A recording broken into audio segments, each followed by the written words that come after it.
Hello friends, you are watching Physio Talk. Let's study about fracture. What is fracture? Fracture is a complete or partial break in a bone. In this video, we seek knowledge about fractures, how to describe a fracture if asked in examination and how to classify a fracture. तो आइए start करते हैं fracture. Fracture को describe करते वक्त हमें सबसे पहले डेमोग्राफिक्स को डिस्कस करना होगा, जिसमें पेशेंट का नेम एंड एज मेंशन होता है। देन एक्सरे किस साइड का है, लेफ्ट साइड का है या राइट साइड का है, और बॉडी का कौन सा पार्ट हम देख रहे हैं उस बोन को हमें मेंशन करना होगा जो एक्सरे में विजिबल है, लाइक ह्यूमरस है, फीमर है, और कौन सा व्यू हम एक्सरे में देख पा रहे हैं, एंटीरियर पोस्टीरियर व्यू या लेटरल व्यू, ये मेंशन करना होगा। देन हमें मेंशन करना होगा कि फ्रैक्चर अबव हुआ है या बिलो। फ्रैक्चर को डिस्क्राइब करते वक्त हम कुछ वोकैबुलरीज का यूज़ करते हैं, तो आइए डिस्कस करते हैं इन वोकैबुलरीज को। फ्रैक्चर इंट्रा आर्टिकुलर है या एक्स्ट्रा आर्टिकुलर है, किस टाइप का फ्रैक्चर है, जो कि हम अभी आगे डिस्कस करेंगे। फ्रैक्चर्स के टाइप, डिस्प्लेसमेंट के बोन फ्रैगमेंट अपनी ओरिजिनल पोजीशन से कितना डिस्प्लेस हुआ है, ये हम डिस्कस करेंगे। बोन फ्रैगमेंट के अंदर कोई एंगुलेशन तो प्रेजेंट नहीं है, any type of shortening will be present, any type of rotation will be present, any type of soft tissue swelling are there, ये हमें डिस्कस करना होगा इन वोकैबुलरीज में।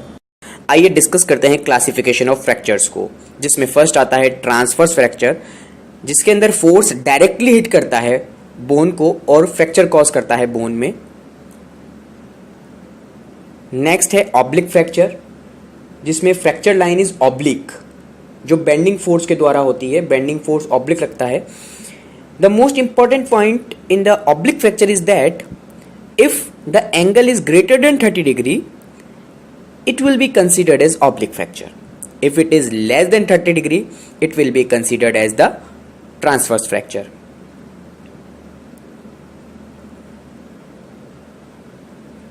Then आता है segmental fracture. In this type, there are two fractures in one bone. Two fractures in one bone but a different level.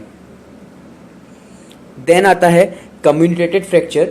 This is a fracture within multiple fragment. It is caused by crushing or compression force along the long axis of bone.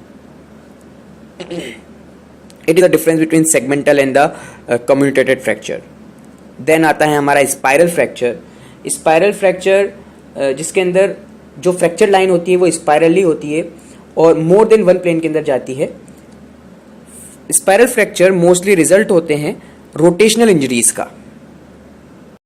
Next is avulsion fracture. Fracture जहां muscle attach होती है bone में, जैसे ये muscle tendon attach हो रहा है bone के अंदर, due to some greater force this bit of bone which is attach to muscle tendon break off, जिसे हम एवल्सन फ्रैक्चर कहते हैं, जिसमें बोन का पार्ट मसल टेंडन के साथ अटैच हो रहा है और ग्रेटर फोर्स की वजह से वो उखड़ जाता है, जिसको हम एवल्सन फ्रैक्चर कहते हैं। देन नेक्स्ट आता है impaction. What is impaction fracture? Impaction fracture के अंदर बोन के अंदर इम्पैक्शन दिखता है, like crush. Crush fracture is a slight different from impaction fracture. ये जनरली नेक ऑफ फीमर के अंदर हमें देखने को मिलता है। This type of impaction which is present in on the neck of femur, neck region के अंदर ये हमें इम्पैक्शन देखने को मिलता है। नेक्स्ट आता है torus and the green stick fracture. Torus and green stick fractures generally हमें पीडियाट्रिक पॉपुलेशन में देखने को मिलते हैं। बच्चों के अंदर basically torus and green stick feature होते हैं। टोरस फ्रैक्चर को हम बकल फ्रैक्चर भी कहते हैं। So this is whole about the classification of fractures. Hope you understand.